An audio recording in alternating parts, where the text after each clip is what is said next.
Well, good evening, everyone. Welcome to Vanishing Traces of Early Kentucky, an architectural history of log and stone buildings. I'm Dr. Jonathan Coleman. I have the distinct honor of being the executive director here at the Bluegrass Trust. We are so glad that you were able to join us this evening. Tonight's talk is part of our celebration of 250 Lex, America 250 KY. With these anniversaries in the mix, we thought this would be an excellent time to return to a survey of some of the earliest structures in central Kentucky. This is actually part of a larger project. The survey will very soon be posted on our award-winning website, Tour the Historic Bluegrass.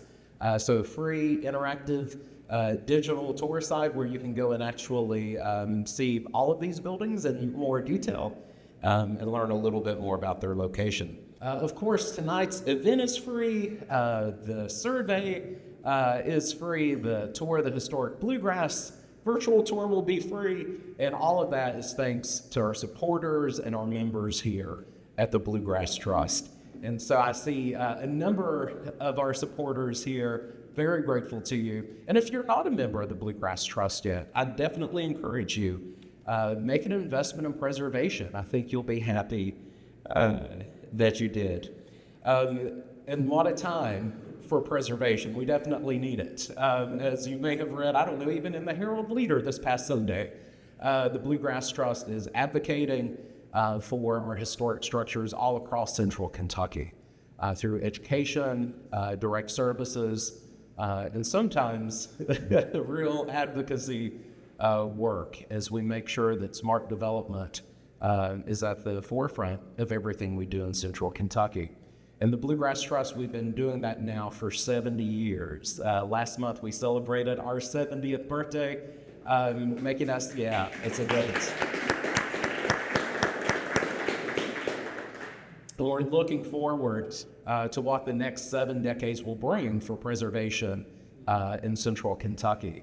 One of the things that the next 7 decades will be bringing is the Preservation Center at Hopemont. Thanks to a very generous grant of $600,000 from the Mellon Foundation in New York, we'll be opening the bottom floor here of Hopemont as our preservation center. So this is going to be central Kentucky's one-stop preservation shop. So if you have buildings you're concerned about and you want to garner some advocacy work, if you need resources for a preservation project of any scale, a place for us to have educational workshops and lectures tonight. It'll include a preservation library, consulting spaces, and 2 new staff members for the Bluegrass Trust. So we are extraordinarily excited about this upcoming preservation center. And with that, let's get tonight started. I have an amazing staff here at the Bluegrass Trust, very proud of them.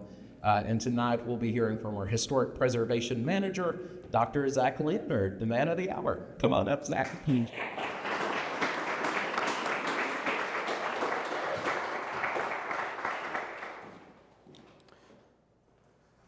All right, well, as John already informed you, this evening's presentation is a preview of my new virtual walking tour that will be featured on our award-winning Tour the Historic Bluegrass platform. And this tour will be accessible by early fall and will function as an evolving repository of information that the public can freely access. So, to begin. The city, now known as Lexington, Kentucky, is built of the dust of a dead metropolis of a lost race, of whose name and language and history not a vestige is left. Those were the words with which George Rank began his 1872 account of Lexington's history, and this statement contributed to a long gestating foundational myth with a key political subtext that persisted from the 1780s until the 1920s. Now, why would I begin a lecture that is ostensibly about early log and stone buildings in central Kentucky with this quote?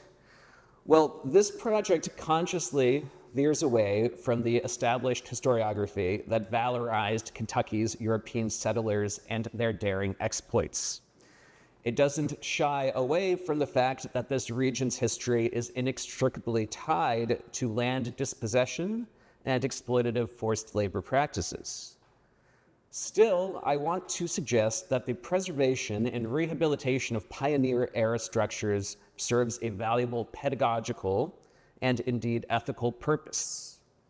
This built heritage, which is fast disappearing, not only offers insight into early migration patterns, construction techniques, and land use practices, but also invites the public to mediate on difficult histories. So let's briefly return to this wacky foundational myth that Rank embellished. By his telling, a group of early settlers ventured to this area in 1776 and were excited by the strange appearance of some stones they saw in the woods. Upon further investigation, they uncovered a tunnel that led into an underground catacomb that was constructed by the mound builders. This mysterious indigenous group was, by Rank's telling, unmistakably distinct from the contemporary American Indians, who neither built walled cities with defensive entrenchments nor buried their dead in sepulchres carved in solid rock. Indeed, Rank claimed that the appearance of the Indians was the death knell of that doomed race whose rich and beautiful lands and spoil-gorged cities inflamed the desperate and destitute invaders. Thereafter, the tribes continued to regard Kentucky as a kind of shadowland inhabited by the specters of that lost society. So Rank was not the first scholar to create a distinct origin for the mound builders, now known as the Adena hunter-gatherer gardeners who inhabited the Ohio Valley between 2,500 and 1,800 years ago. In fact, there were three other sources from which he drew. The first was early historian John Filson, who referenced stone burial pyramids lying 6 miles outside of Lexington in his 1784 work. Secondly, Rank drew on the romanticized account of Irish traveler-writer Thomas Ashe, who claimed to have visited the catacombs that were hidden under a forest. While his chronology of hostilities between the Indians and Europeans was fatally flawed, Ashe insisted that native relics were obliterated during these conflicts. As he put it, the discoverers of the catacombs delighted to wreak their vengeance even on the Indian dead. They dragged the mummies to the day, tore the bandages open, kicked the bodies into dust, and made a general bonfire of the most ancient remains antiquity could boast of. Thirdly, Rank garbled the scholarship of the eccentric polymath Constantine Samuel Rafinesque, a professor of botany at Transylvania University. In 1820, Rafinesque had published 3 letters to Thomas Jefferson in which he classified the Adena as Alakhawian, who were possibly descended from the Hindus or ancestors of the Aztecs.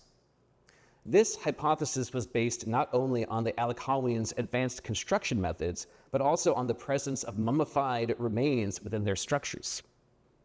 He therefore concluded that these earthen monuments exhibited the greatest variety of forms and dimensions, with evident proofs of geometrical and astronomical knowledge. Crucially, Rafinesque also elevated the Lenape, who were the Alakhawians' so-called conquerors, and controversially claimed to have discovered a written account of their own migration history. So Rafinesque was certainly a bit fanciful, but he was also engaged in a major Enlightenment project that many British and French scholars advanced. The goal was to trace the unified origins of mankind based on the presumption that all races were descended from Noah's various children and dispersed across the globe. This so-called mosaic ethnology was based on comparative ethnological and philological study. The converse of this idea of monogenesis was the 19th century notion of polygenesis, which posited that various races did not share a common ancestor and thus had dissimilar physical and cognitive abilities. So whereas Rafinesque tried to make the case for Native American achievements in culture, later historians like Rank selectively quoted his work to recast contemporary tribes as savage invaders that decimated mound builder society. Around 1900, newspaper articles began to amplify this myth, asserting that the original Lexingtonians enjoyed a condition of civilization superior to that of the Indians who succeeded them. So now you have some insight into how 19th century observers were analyzing Lexington's historical built environment. The political objective of this myth was clearly to deprive the Native Americans of any claim to be the aboriginal inhabitants of the land. The fact that this narrative remained accepted fact until 1920, when UK geology professor Arthur M. Miller exploded it, is truly shocking. But it serves as an important reminder to reflect upon how and why we tell certain stories about the settlement of Kentucky. So now I just want to give a brief overview of log construction techniques so that we have a common vocabulary to describe these resources. Cabins were actually introduced by Swedish settlers to Delaware in the first half of the 17th century, and by some definitions were typically square or slightly rectangular in form and never more than a story and a half tall. Some contained an internal partition wall that was not load-bearing. Many architectural historians differentiate single-pen cabins, which were temporary structures intended to justify land claims, from log houses, which could be several full stories and consist of multiple pens or enclosures. Within the typology of the double pen log house, we find dog trots, which consisted of separate pens with a covered open-air passage in between, as well as saddlebag houses, where two pens shared a central chimney. These structures were also categorized by the type of notches that connected the logs. Examples include half dovetail, square, V-notch, and saddle, whereby curved sections were cut into the wood, Lincoln log style. Chinking is the name of the material that filled the interstices between the logs and was composed of stones, mud, straw, and sometimes animal hair. If the logs were intended to be exposed to the elements, they would be whitewashed, otherwise they would be clad in shorter clapboards or longer, higher-style weatherboards. Many log houses are therefore hiding in plain sight. Dog trots, in particular, were often enclosed in and converted into central passage buildings, which would give them the appearance of a vernacular house. And I was delighted to discover the other week that one of the most impressive log buildings in the region, the circa 1790 Charles Webb House, still survives on the borders of Fayette and Bourbon counties near Avon. And here it is in all of its spooky glory. So now I want to delve into the history of a number of extant log buildings that have miraculously survived. These include the Samuel Johnson Cabin, the James Morrison Cabin, the Parker Cabin, the Bates House, and the Stillfield House. The product of a radical restoration in the 1980s, the log cabin at 122 West 4th Street was likely constructed by Samuel Johnson, one of Lexington's first landowners. Composed of chestnut squared logs, this building originally consisted of a single room, separated from an entry corridor by a poplar paneled wall. A steep staircase led to a half-story above. Apparently, Johnson promised this cabin and the entirety of Outlot 32 on which it sat to Presbyterian minister Adam Rankin, but he failed to convey it before his death. Rankin therefore sued the town's trustees to facilitate the transfer, and he acquired ownership in 1808. This large parcel, which was bordered by 3rd and 4th Streets, also contains the brick house at 343 North Limestone, which Rankin likely constructed. It is quite possible that he enslaved a young Lewis Hayden, who would later attained renown as an abolitionist at this location. In 1815, silver plater James Wilson purchased the log cabin and remained its owner for almost 30 years. He then sold it to a Margaret Brisby, who was either a Quakeress or a member of Lexington's early Lutheran community. We know this because of a curious article dating to 1907. That year, the Methodist Church on High Street replaced their circa 1841 building with a new classical revival house of worship that still occupies the location. As part of this project, they were compelled to excavate the adjacent graveyard that predated the Methodist presence and contained the remains of 100 Pennsylvania Quakers and Lutherans. Few bodies were retrievable, with the exception of Margaret Brisby's, who, in a first for the city, had been buried in a hermetically sealed, sarcophagus-shaped metallic casket. And her facial features were still visible, as was her lace cap. In the mid-19th century, the cabin underwent significant alterations.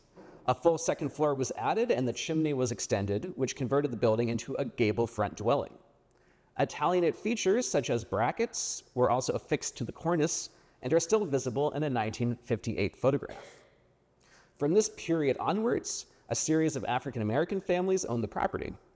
Inhabitants included J.W. Ellis, an organizer of the 1908 Colored Fair at Floral Hall, and Agnes Ware, who hosted church meetings on the premises. By the early 1970s, the entire block was in a rather sorry state, and the neighboring cottage was condemned. As the photo above shows, the Johnson house had lost its Italianate detailing, and its log exterior was obscured by asbestos siding. In 1986, antiques dealer Clifton Anderson purchased the property and deconstructed much of it to properly restore its historic core. The second story and the rear L were removed, and a new roof returned the building to its original 1.5-story side gable configuration. Architectural elements from its Italianate iteration were repurposed. The 1870s wainscoting, for instance, was installed at 353 South Mill Street.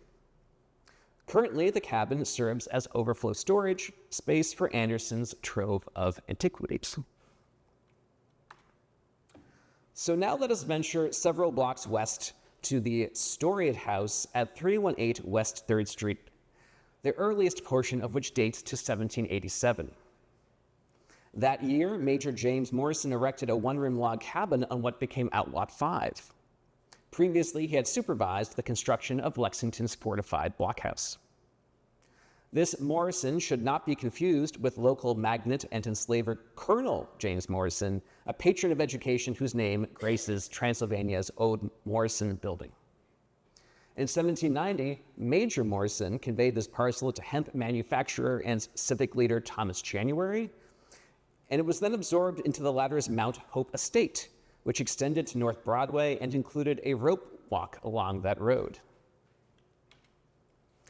After January sold the property in 1817, it passed through the hands of several carpenters, such as Henry Castle, Level Hilton, and Isaiah King, who made their own modifications.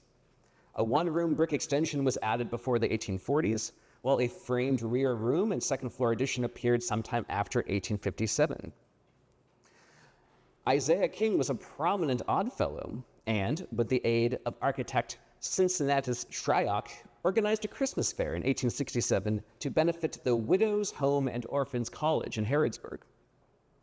King's transfer of the house in 1875 likely settled a debt, and his wife Harriet repurchased it the same year and retained a life estate in the property after selling it in 1886. Nearly 100 years later, occupants of 318 West 3rd suspected that Harriet was still present in the space, albeit in spirit form, and you can read all about that in the Herald Leader articles. In 1913, Alfred C. Brent, the prosperous vice president of his family's seed company, bought the building and likely rented it out. Brent himself resided nearby in the stately, circa 1887 house at 262 North Broadway that his father Charles had constructed. When the Higgins family acquired 318 West 3rd in 1963, they incorporated salvaged materials from the Gothic revival house Thornhill, such as windows, shutters, mantels, and the front door. And do read our July 21st, 2023 social media post for the full history of that iconic lost property. So much of the earliest settlement in Fayette County occurred to the west of Lexington. This log dwelling on the south side of Spur Road is unusual on account of its size and the two wings that were added shortly after the construction of the central block. Dog trots, or covered passages, originally separated these extensions from the two-story section. Although it is designated as the Bates House, the early history of the building is somewhat murky. The tract on which it sits was originally owned by James Lindsay, a settler from Pennsylvania, whom we will learn more about later in the talk. In 1803, he made 2 sales of land in this vicinity to an Andrew Armstrong. The first transfer of 143 acres was the result of a lawsuit that Armstrong had won against James's relative, Mattie Lindsay. The second conveyance of 25 acres mentions the premises on the parcel, and it is therefore possible that construction of the log house preceded Armstrong's ownership. In 1812, Armstrong sold both of these parcels to Ephraim Bates, of whom little is known.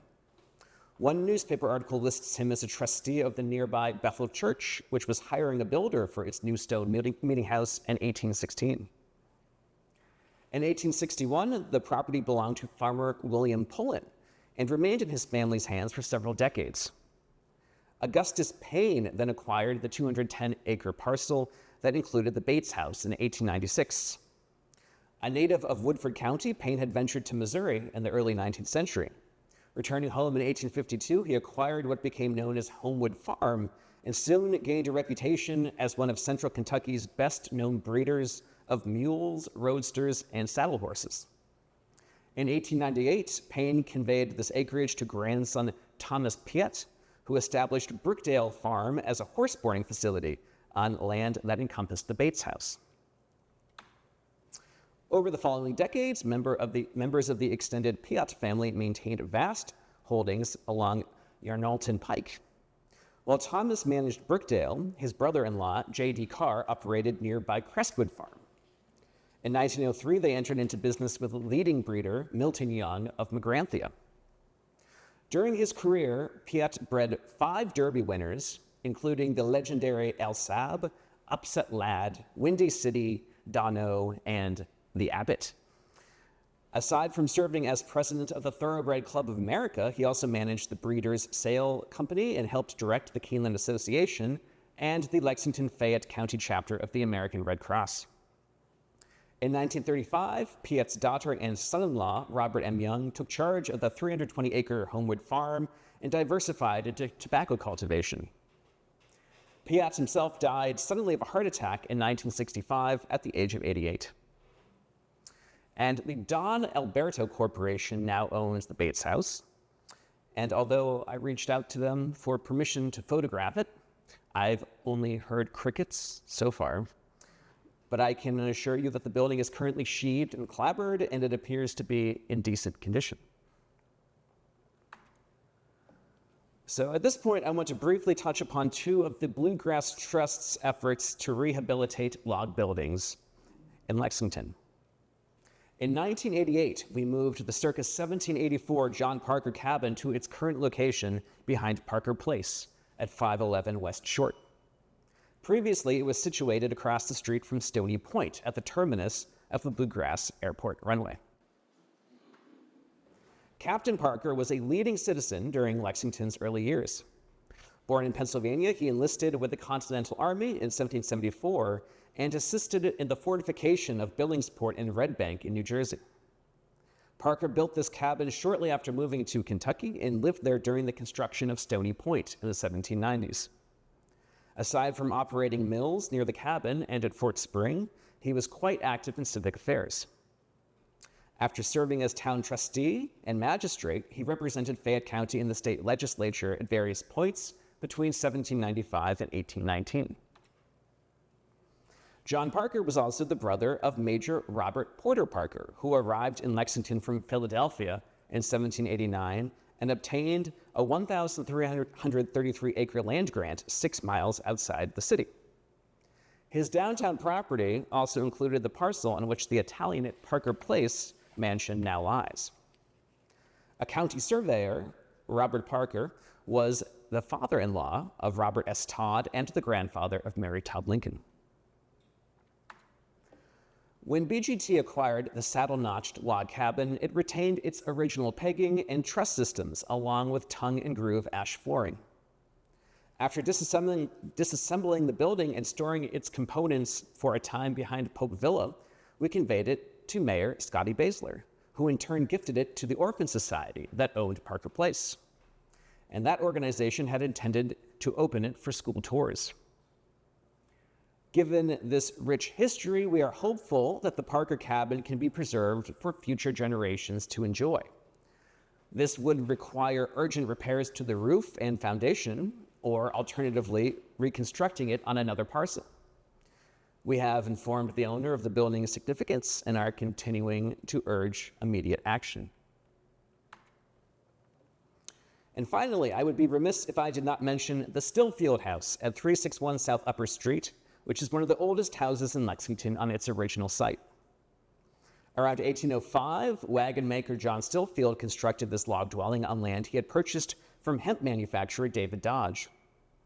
Originally a two-room building that faced west prior to the laying of Upper Street, it was composed of massive timbers with stone and mud chinking in between. The house remained in the Stillfield family for over a century, first passing to daughter Margaret and her husband, the shoemaker William Cook. In 1868, their son, William P. Cook, sold the house to his sister, Dorcas T. Myers, and her cabinet maker husband, Augustus Myers, though he granted their mother a life estate. Dorcas then conveyed the property to niece Matilda Gordon in 1899, but nevertheless remained an occupant until its sale out of the family in 1913. By this time, the self-contained one-story addition that is no longer extant had been attached to the rear. In 1994, the owner of the now dilapidated house applied for a demolition permit. With a $45,000 gift from Jeffrey Rittenberg, the Bluegrass Trust intervened and acquired the property. Over the next several years, we stabilized the foundation, repaired and replaced windows, and added new cladding. For such a small dwelling, it was a remarkably involved project. And we finally sold the rehabilitated building to a preservation-minded owner in 2001 with a conservation restriction attached.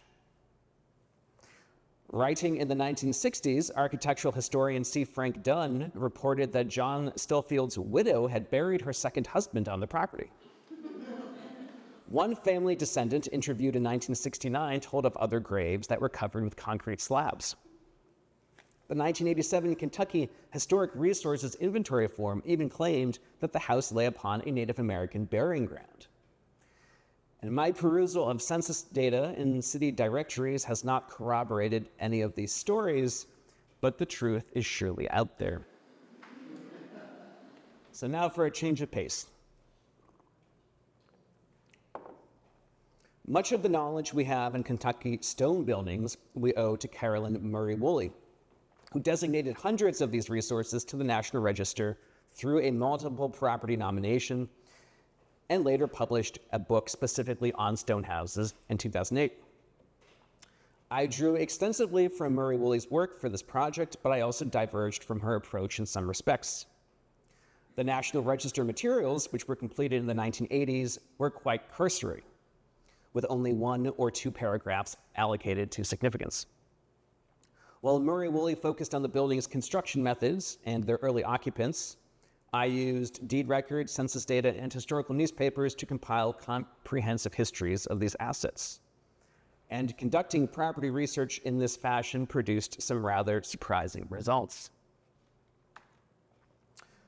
Murray Woolley's book focuses on the migrants from Ulster in Northern Ireland who applied stone building techniques that they had honed in their home country. Out of the 276 stone structures she nominated to the register, 169 of them were built by Irish masons. The high proportion of settlers with Ulster ancestry is hardly surprising, as 1/3 of Pennsylvanians belonged to this demographic in the late 18th century. A good number of these individuals worked as land surveyors and accompanied exploratory parties into the Virginian interior. In terms of design, masons with Ulster roots preferred to attach stone extensions to the gable ends of existing buildings rather than creating rear ells. And they also tended to build facades to the south to capitalize on the winter sun. Stone buildings in this region typically were constructed out of 2 types of limestone. The first, Ordovician Oregon Formation limestone, is also referred to as Kentucky River marble or buff magnesian limestone, and was prized for its ease of carving. The second, which lies in the geological layer above the Oregon Formation, is Tyrone limestone, which often appears in later buildings. It was essential that masons used recently quarried stone, as its remaining moisture allowed it to be more easily shaped without cracking. Crucially, houses constructed by Ulster masons were dry laid, meaning that the mortar pointing was only decorative and not structural. And so for the rest of this talk, I'll discuss the history of Fayette County's most iconic stone buildings that include the McConnell family's holdings, the O'Neill or Graves Tavern, the Grimes House and Mill Complex, Walnut Hill Presbyterian Church, and Cave Spring Farm. The name of McConnell is synonymous with the early settlement of Lexington. However, much of this history is shrouded in myth and is ripe for review. A good deal of the early scholarship on the McConnell clan comes from the pen of Samuel L. Wilson, who wrote a series of sesquicentennial sketches on the lives of Lexington pioneers for the Herald in 1925. Basing his conclusions largely on historical depositions, Wilson posited that Captain William McConnell and his brother Francis participated in the hunting party that proceeded south from Georgetown and explored the Elkhorn River branches in the spring of 1775.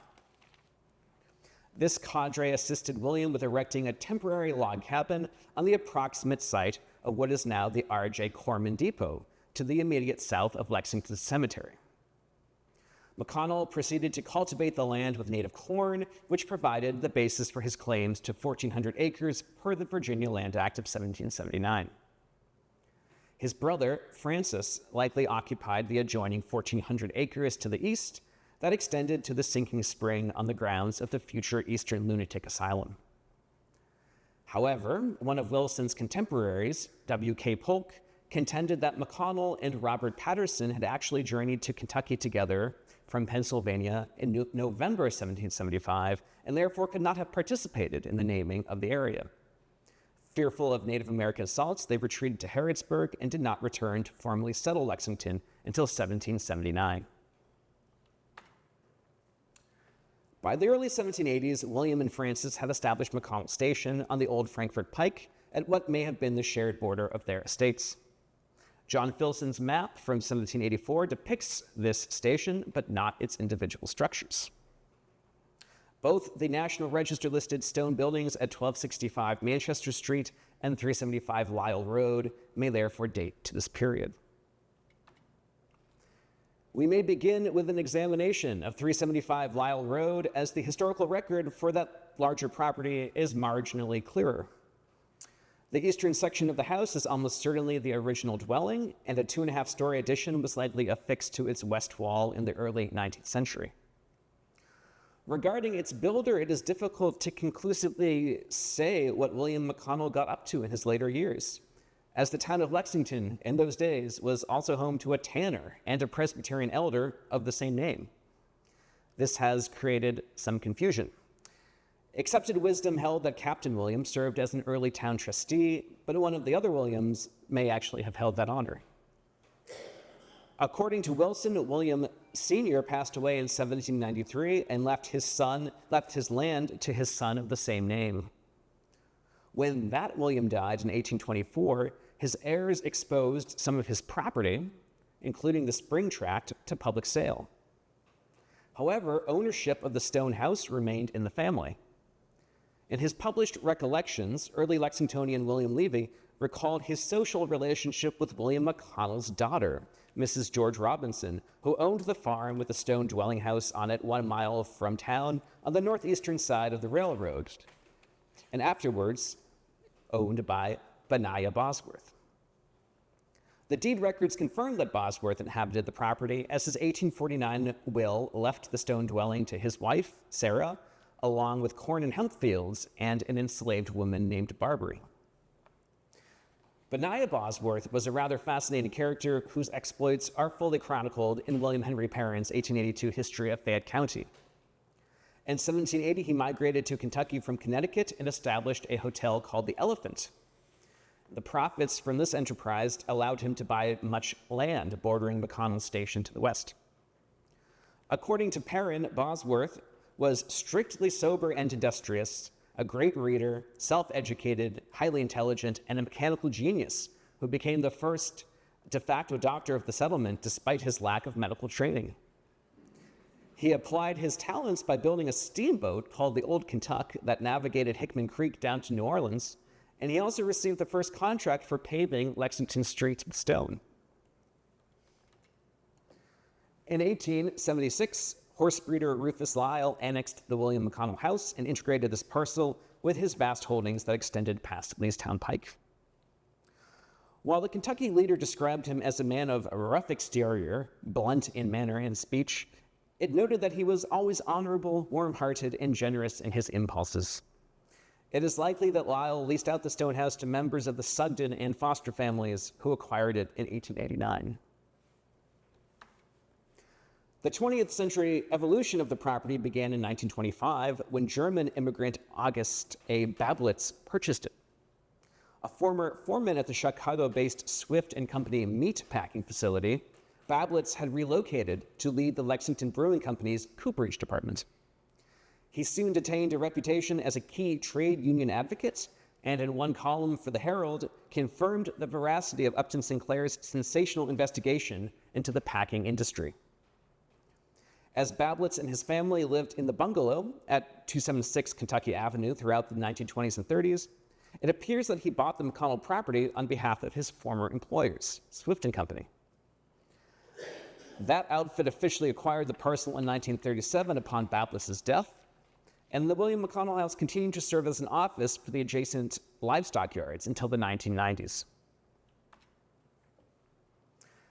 The abundance of McConnells and their tendency to recycle names makes it rather more difficult to trace the history of 1265 Manchester Street with precision.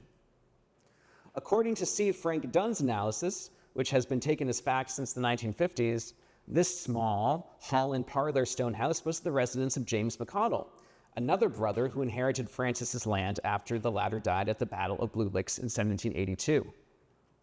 James briefly operated a mill and dye house that sat on the banks of the town branch, where the pepper distillery was later constructed. When he died in 1790, his widow, Mary, continued to run it for 16 years. She then sold the 99-acre site to Thomas Royal, who received a mortgage from William McConnell Jr. for this acquisition. Having just developed the parcel at the southwest corner of West High and Upper, J.C. and S.B. Richardson purchased the mill property from Thomas's son James in 1841. They then supposedly christened the stone house Mulberry Cottage and attempted to rent it out to Transylvania students, citing its proximity to the school, which I think is a bit of a stretch. So Dunn undoubtedly conveys the history of the McConnell's mill on the town branch with great accuracy. When it comes to the so-called James McConnell House, however, the deeds tell a different story, which the historical maps verify. I've managed to trace its ownership back to 1832, when Bosworth sold it as part of a 9-acre tract. The geographical description of this parcel puts the boundary near a stone shop and identifies the land as being part of the William McConnell settlement and preemption. This description is reiterated in every new deed throughout the 19th century, including the one that transferred the property to farmer W.F. Shadell in 1843. Given this data, the lack of a surviving settlement claim for Francis and the absence of a direct link with James, it would be more accurate to describe this stone house as a constituent part of McConnell Station with a construction date between 1780 and 1800. Based on its diminutive size and curiously placed side door, it may in fact have originally functioned as a store that sustained the settlement. Between 1880 and 1919, the property belonged to the multi-generational Buccinani family, who also ran a meat market on North Limestone. They then sold it to the Trinity Refining Company, which was the third oil operation to buy up land near the pepper distillery. It seems that these were all sham affairs, and the collapse of one of them actually triggered a federal grand jury investigation for mail fraud.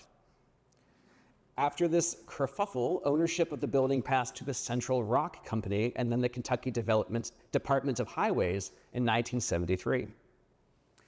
The LFUCG has possessed it since 2021, and could feasibly rehabilitate it as part of the town branch trail with great success. However, it remains mothballed and moldering, visited only by the occasional groundhog and me, of course. So, some of you may be wondering, what happened to Captain William McConnell's cabin? Well, there is certainly a tale to tell there. So according to Polk, this structure was torn down around 1812 by William's son, James, who built a large brick house on the spot. Shortly thereafter, William Atter, one of Lexington's earliest and most successful hemp manufacturers, came to occupy this residence. Together with Thomas Boswell, Atter enslaved hundreds of workers who produced twine and bagging. Though their main factory was situated near the house, the two men amassed immense holdings extending from Irishtown to Georgetown Pike. After they dissolved their partnership, Atter claimed all of the land south of Leestown Pike for his own use, while Boswell sold some of his acreage to the Lexington Cemetery for its first burials. The spring that drew McConnell to the area was thereafter known as Atter's, and it supplied water to the William Tar Distillery that was located on the current site of the Manchester Hotel. Even in a state of decay, the Atter House remained a source of fascination for some enthusiasts. When the Lexington and Ohio Railroad was laid in the 1830s, the Atter House lost 10 feet of its porch, and it was reportedly converted into a wayside tavern around 1850. Proximity to the line proved detrimental, as its sparks resulted in the incineration of the hemp factory, and in 1904 set the Atter House's roof alight as well. But perhaps no one found the Atter House as compelling as historian G.W. Rank. We met him before, who was strolling along the tracks in August 1901 for a site visit. Carrie Taylor, a tenant of the residence, later testified that she heard the train whistle blowing, but Rank appeared deep in thought. Moments later, several onlookers witnessed Rank's body flying through the air. So let this be a cautionary tale for any preservationists poking around in places they probably shouldn't be. And as for the house itself, it was demolished sometime after 1908. But wait, you may say, isn't there a reconstructed version of the McConnell cabin at McConnell Springs, which is in a wholly different location? Why, yes, there is, and it is a topic of some debate. In 1972, a young Carolyn Woolley identified that spot west of Forbes Road as the spring where Lexington was named, and this commemorative effort picked up speed as the bicentennial drew near. However, as I've already mentioned, Victorian and early 20th century sources uniformly placed the spring in the vicinity of the R.J. Corman Depot. Murray Woolley would counter that the Atter House sat on land originally belonging to Francis and not William, but the dissolution of that parcel makes it nearly impossible to produce an accurate deed history. So, for the sake of brevity tonight, I think we can agree to disagree.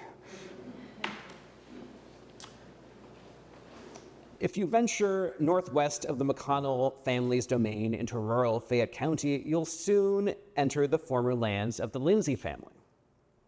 Earlier in this talk, we briefly met James Lindsay, whose unusual stone house survives at 301 Payne's Depot Road. A century ago, local scholars incessantly squabbled over the membership of the hunting party that gave Lexington its name in spring 1775. There was some consensus, though, that it included James and Joseph Lindsay, who later constructed the town's blockhouse in 1779. More recently, Murray Woolley discovered that the Lindsay brothers' ancestors hailed from Tyrone County, Ireland, and relocated to Fall Spring, Pennsylvania, where they amassed thousands of acres. Joseph apparently traded in the West Indies and with Native American groups prior to the Revolutionary War. In May 1775, Joseph began improving a section of land on the town branch about 3 miles west of Lexington. Per the terms of the Virginia Land Act of 1779, this enabled him to claim 400 acres and purchase 1,000 more. The following year, Brother James erected a cabin at a spring near the South Elkhorn Creek and obtained a matching land grant. The stone house that he built there around 1786 is one of the only two known in Kentucky that featured segmental arches over the windows. The legacy of the Lindsays received renewed attention in 1913, when a contractor demolishing the First Baptist Church on West Main uncovered the gravestones of James and his wife Margaret under the foundation. Once known as First Hill, Lexington's original cemetery on the site fell into disuse following the cholera outbreak of 1833. In the mid-20th century, teacher and farmer W.W. Greathouse acquired this section of the Lindsay lands and conveyed it to his veterinarian son, Dr. Leonard Greathouse, who reared thoroughbreds there. By this time, the house was in dire shape. A fire and a lightning strike 100 years apart left little of its woodwork intact. Leonard's son, Stephen, embarked on a massive rehabilitation in the early 1980s, which yielded the frame extensions. The spring that first attracted Lindsay continues to feed a pond behind the house. So traveling due south from the Lindsay holdings, one would encounter the atmospheric Lewis O'Neill Tavern, also known as the Stonehouse property at 5023 Old Versailles Road. A coaching inn that serviced horse caravans transporting goods from Louisville to Lexington, it is one of the only extant stone taverns in the region. In a 1950 article, C. Frank Dunn reported that a Major Thomas Streshley allocated the area of land on which the tavern sits to 3 of his freed slaves. There is no evidence of this conveyance in the deed records, but a Major Streshley did live in Lexington and enslaved 27 workers in 1820. Dunn also claimed that Lewis O'Neill constructed the tavern in 1826, though it is difficult to verify this statement. The 1830 census lists O'Neill as a farmer with 11 slaves and expansive holdings that were put up for auction per the terms of his 1836 will. But this latter document does not include any geographical coordinates. While proprietorship of the tavern in the mid-19th century is also hazy, a 1901 article recalled that a man named Graves ran it before the Civil War. Genealogists have identified this individual as Thomas Sims Graves, and alternatively put the tavern's date of construction at 1834, when he acquired 43 acres from George Keene. A newspaper notice indicates that the building was auctioned off in 1856, and it was possibly purchased by blacksmith Jeff Booth, who ran a grocery out of the premises and sold it to English immigrant Mary Ann Turner in 1868. An 1877 map depicts Turner owning this property and another across the street. In 1908, widowed African-American washerwoman Millie Bell acquired the tavern and lived there with her mother until 1931. Between 41 and 54, Louise Riff Jackson, a caretaker at the Bell House and longtime president of the East End Club, owned the building. Bought by postal worker Gamble August in 1960, it thereafter passed to his daughters and remained in the family until 2024. This 1979 Kentucky Historic Resources individual survey form for the property includes some misinformation. For instance, it conflates this building with a Redstone Tavern that was also located in Fort Spring, in which a Frank Allen once ran a restaurant and shaving parlor. That building apparently lost a 3rd floor so that the stone could be reused to macadamize the pike. But the roofline and configuration of the O'Neill Tavern are almost certainly original. The history of the Fort Spring hamlet is also rife with conjecture. An entry in the Kentucky African American Encyclopedia states that the settlement was called Reform when a post office by that name operated from 1854 to 57. However, a 1938 article posited that it was first named Slipaway, as enslaved laborers at the nearby Keene estate would slip away to it. The aforementioned 1901 article observed that it was commonly known as Slickaway due to a runaway barrel of whiskey that rolled down the hill from a saloon, which was surely one of the 2 taverns. Apparently, the local postmaster was embarrassed by this name and sought its change to Fort Spring. A spring does lie under the Stone Tavern, which the Union Army reportedly used as a fort. Rumor had it that 2 Confederate soldiers were buried on the site. However, I uncovered the tombstone of Madison Aldridge, who was likely a Union soldier interned there, at least for a time. A member of the 33rd Indiana Infantry, he enlisted in 1861 and died from illness in Lexington in 1862. It is very possible that his remains were relocated from this site to Lexington National Cemetery, where a new headstone was installed. And you can see the paperwork for that there. After the Civil War, the Slickaway settlement attracted a larger black population in proportion to the whites than any farming district in Fayette County or perhaps the Bluegrass region. This demographic imbalance created racial strife as the white farmers there formed an organization to, quote, put a stop to the thieving which has become practiced upon them so extensively since the Negroes have been turned loose to become vagabonds and pests on society. At times, white residents violently retaliated against these alleged livestock stealers. Nevertheless, Slickaway, aka Fort Spring, emerged as a vibrant, hemp-producing hamlet in the late 19th century that contained its own church, grist mill, trotting track, and a schoolhouse where James Lane Allen taught.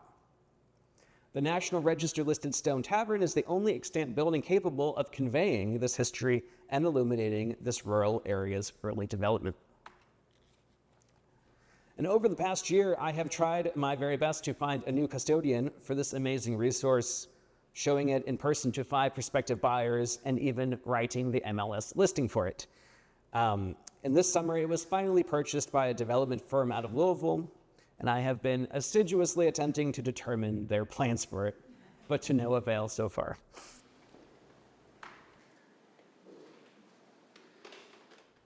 One of the most majestic rural estates in Fayette County, the National Register listed Grimes House and Mill Complex at 7416 Grimes Mill Road, showcases some of the best cut stone in central Kentucky.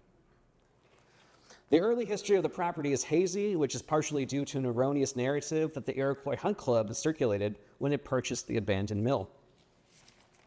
According to one plausible account, Philip Grimes, a Virginian who had provisioned the American Army during the Revolutionary War, acquired 225 acres on the site from Robert Boggs Sr. in 1798. After constructing a log cabin, which endured until the 1940s, he tasked stonemason Peter Paul with building the earliest two-story section of the main house in 1803 and expanded it in 1813. Although mid-20th century histories claim that Paul was located in New England and traveled to Kentucky with 30 of his fellow Irishmen for the job, he was in fact already living in Lexington by 1801 and identified himself as a Londoner in his advertisements. In any case, he used Kentucky River marble that was quarried on site for both the house and mill down the hill. Sculptors prized this so-called grime stone and opted for it when fabricating the state capitol columns and famous funereal monuments to Henry Clay and Daniel Boone. When Philip passed away in 1809, he left 112 acres that included his residence to son Charles S. Grimes. Presumably, this building was the extant Grimes house, but one architectural historian hypothesizes that it was actually Charles who built the residence and mill on land that he purchased from Eli Cleveland in 1805. Whatever the case, Charles did erect the 5-bay section of the house, which was originally oriented to face the Boone Creek. It is notable on account of its Flemish bond pattern stonework and blind windows on the east elevation, which enclose decorative niches in the interior. In the mid-19th century, ownership of the complex passed to Charles's son, C.W. Grimes, and his wife, Mary, of the Embry family, who bore 11 surviving children. The family business expanded as well. The Grimes constructed a flax mill near the house, where they produced bagging for the processed grain and linen sheets. C.W. Grimes also built a whiskey distillery on the banks of the river, but he refused to pay his federal taxes in 1870 and was forced to sell this enterprise. H.C. Clay, a liquor dealer who had married into the family, acquired it at auction and in 1874 obtained a half interest in the mill as well. Much of the economic activity that the Grimes settlement generated was dependent on slave labor. Early 20th century accounts speculated that relations between the Grimes and the enslaved workforce were amicable, as many African Americans remained at the complex once freed. While this narrative is surely embellished, it does receive some support from the historical record. In May 1871, the murder of Sid Embry, one of Grimes's former slaves, had the Athens community up in arms. Described as industrious and thrifty, Sid had accumulated some property and had good credit for anything he wished to buy. One night, a band of around 10 assailants arrived at his house, blindfolded him, and murdered him off-site. Embry's wife, Nancy Jane, was able to positively identify Levi Hart, Alexander Hill, and Tillman Bentley, as they had already attempted an abduction the prior evening. After the Fayette Circuit Court failed to find grounds for the indictment, the U.S. Commissioner in Louisville intervened and sent marshals to secure the arrest of these men. But I have yet to determine the outcome of the case in federal court. In 1879, the widowed C.W. Grimes was compelled to sell the main house at public auction. Thankfully, relative Tarleton Embry bought it and conveyed it straight off to Grimes's son, who was also named Tarleton, popular name at the time. The residence returned to Embry ownership in 1898 with the stipulation that the members of the Grimes and Lindsay families would retain the right to use the graveyard for their burials. With its 3-foot thick walls and hand-hewn mortise and tenon support system, the mill building exhibits stellar craftsmanship as well. Farmers in the surrounding area bought their corn and wheat to be crushed at this site, and some of the original machinery is still present within. The Iroquois Hunt Club, which General Roger Williams had established in 1880, purchased the mill building and converted it into its headquarters in 1928. Hunting enthusiasts S.L. and Virginia Reinhardt acquired the Grimes house in 1954 and rechristened it West Wind Farm. As the former worked in the oil business out of Chicago, they mainly used the property for weekend events. And the rear L that extends from the original section of the house dates to this period. The Reinhardt's farm manager, Robert Murphy, then bought the parcel and demolished the historic African-American burial ground on the site to construct an arena for his riding school. Additional alterations to the house occurred after 1980 when the Martin family added a second story to the modern L and constructed an extension on the west elevation of the house using reclaimed ashlar. In 2009, the Martins granted an easement to the Fayette County Rural Land Management Board that protects the 75-acre parcel's historic buildings and landscape features in perpetuity. Somewhat nearby, the Walnut Hill Presbyterian Church has the distinction of being one of the denomination's oldest buildings in Kentucky, if not the oldest. Educated at Princeton University, which was then the College of New Jersey, James Crawford was sent by the Virginia-based Hanover Presbytery to Kentucky, where he was ordained in 1785. The following year, Levi Todd, the proprietor of the expansive Ellerslie estate, sold 150 acres to Crawford for 120 pounds. This reduced price allowed the Reverend to support himself while attending to his ministerial duties. And it was on this parcel that he likely erected the log church that first housed the Walnut Hill congregation, so named for the ancient walnut trees that dotted the landscape. In 1792, Todd granted the church's trustees an additional lot on which to place a graveyard and a new meeting house. In that building, a stone edifice with small rectangular windows was completed in 1801. Around 1800, Walnut Hill was the scene of a large revival that attracted thousands, many of whom converted. This phenomenon was likely an extension of the religious fervor that gripped Logan County that year. Some church attendees in this early period reportedly were afflicted by the jerks during periods of enthusiasm, which caused them to act in a very singular manner. But the Presbyterian leadership denied that these fits had any connection to religion.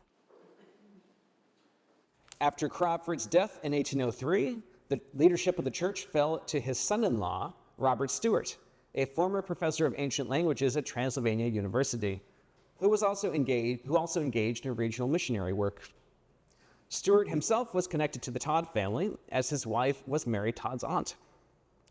Under his tenure, the church operated a school for boys that counted numerous prominent politicians amongst its alumni. Future Vice President John C. Breckinridge was also a member at Walnut Hill, and his brother-in-law, Joseph J. Bullock, served as reverend in the 1840s and 50s. And you'll hear more about Bullock's exploits in a moment. As for the chapel itself, it differed in its setup from what you see today. The pulpit, for instance, was elevated 6 feet above the floor and enclosed, so the preacher was practically invisible to sitting attendees. During the Civil War, the church was shuttered and vandalized by soldiers and schoolchildren alike. And the pulpit Bible was even shot. By the 1870s, membership had dwindled as large proprietors had consolidated the surrounding lands. Yet the congregation experienced a revival around 1880 under Reverend Irvin, which enabled them to purchase a parsonage and remodel the church in the Gothic style. At the turn of the century, the ladies of Walnut Hill sustained the church by putting on fundraising performances and even hosting fish fry benefits. By 1940, Walnut Hill was shuttered once again due to a shortage of ministers. Yet the Lexington Ebenezer Church reactivated it towards the end of the decade to serve families in that rural area. This body recruited Harvey Quinnett, a ministerial student at Transylvania University, to resuscitate the church. Rather than emphasizing strict theological doctrine, Quinnett considered the church to be a community hub and had amassed around 75 weekly attendees by 1950. This practice of employing student ministers was abandoned after 1954, and the fate of the church remained uncertain once a proposed renovation in 1965 fell through. In 1972, however, members of Walnut Hill embarked upon an $80,000 campaign that included urgent repairs to the roof, plaster, and stained glass windows. That parsonage that had either been acquired or constructed under Reverend Irvin's tenure was in dilapidated condition and removed at this time. The adjacent churchyard contains the graves of Reverend James Crawford and members of the Barr family. Around 1925, a large marker in the shape of a cross was fabricated with pieces of broken headstones and inscribed to the memory of our unknown dead. When the church experienced a period of neglect in the late 50s and 60s, the graveyard was actually used as a dumping ground.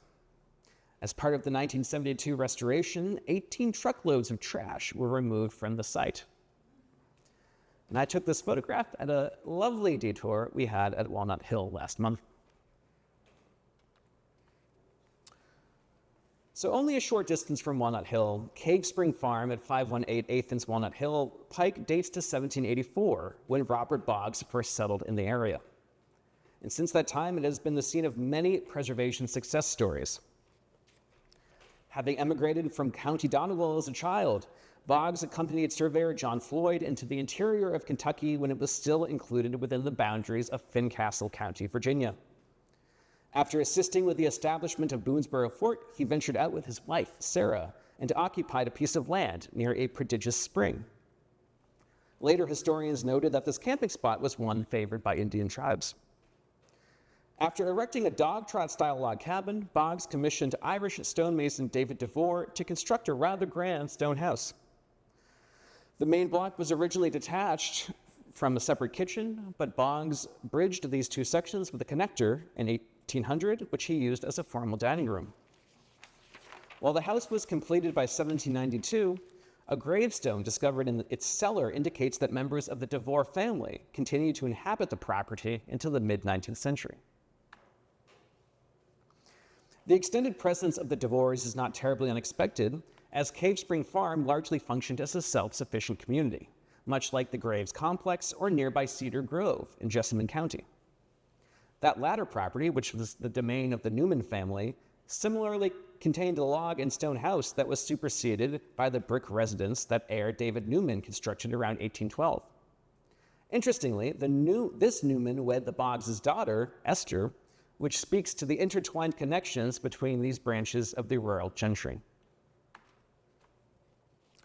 Whereas the Grimes family concentrated their efforts on milling and distilling, the Boggses and Newmans practiced animal husbandry and hemp cultivation on their expansive acreage. In 1817, either Robert or his son, Robert Calhoun Boggs, won a prize from the Kentucky Agricultural Society for an excellent piece of deep blue narrow cloth that was composed of fine wool, likely sourced from the merino sheep herd that they possessed. By 1850, Robert Jr. had entered into the nascent field of horse breeding and produced the aptly named Young Commodore from John Wesley Hunt's stallion, Old Commodore. However, one scholar has suggested that the Boggs' primary commodity was actually mules. This economic productivity, of course, was enabled by the bogs' use of enslaved labor. The 1860 federal census listed Robert as the owner of 14 individuals ranging in age from 1 to 65, while his elder sister Nancy had enslaved a middle-aged man and woman who were likely in domestic service. The Boggs family was also concerned with the moral and educational uplift of their rural community. To this end, they assisted in the founding of Walnut Hill Presbyterian Church, and, together with neighboring landholders such as Charles Carr and James Shelby, endorsed enrollment in a female academy that the Reverend John Todd had established in 1827. 2 decades later, Robert C. Boggs acquired 8 acres of Carr's property and swiftly conveyed it to Walnut Hill Church. Reverend Bullock then constructed the extant building at 4690 Old Richmond Road as a dormitory for his new Walnut Hill Female Institute. Notable features include its ash flooring, detailed trim work, and sheep wool wall insulation, which he may very well have obtained from Boggs. Robert C. Boggs died in 1863 without issue, but he stipulated that Nancy inherit the property and then pass it to his niece, Sarah Lyle. Cave Spring Farm did remain within the extended Boggs family for almost 60 years, though Sarah's children and grandchildren gradually sold off some of the land. In 1921, J. Porter Land, who had grown up on the nearby Richland estate, purchased the 100-acre property. A tax collector and a longtime county clerk, he also practiced scientific farming and raised thoroughbreds on the site. In 1964, his widow, Dorothy, sold Cave Spring to Sam Cassidy II, the great-great-great-grandson of Robert Boggs Sr., who had been born in the Maidstone house in 1902. A retired vice president of the Pennsylvania-based Consolidation Coal Company, who later served as the president of the Bluegrass Trust, Cassidy embarked upon an intensive rehabilitation program at Cave Spring. This included purchasing, relocating, and modernizing the log cabin, which still existed on a different parcel, and converting the smokehouse into guest accommodations. Under the Cassidy family's care, Cave Spring continues to transport visitors to the days of frontier-era Kentucky and illuminate the complex, hierarchical microeconomies of these settlements. And I'll be going out to the site this Monday to take some photographs, which you'll be able to see when the virtual tour is up and running in October. So, that concludes our whirlwind tour of early log and stone buildings. And I promised John I would be done by 7:15, and we're right at 7:13, so we're, yeah. No, not done yet. So, as a reminder, what I presented tonight is just a small sample of the 20 or so buildings that I will feature initially on the Tour of the Historic Bluegrass site. And we'll also be posting a video of this lecture to YouTube so you can share it with your friends or acquaintances who are not as fortunate as you to be here tonight. So thank you for your time and your attention.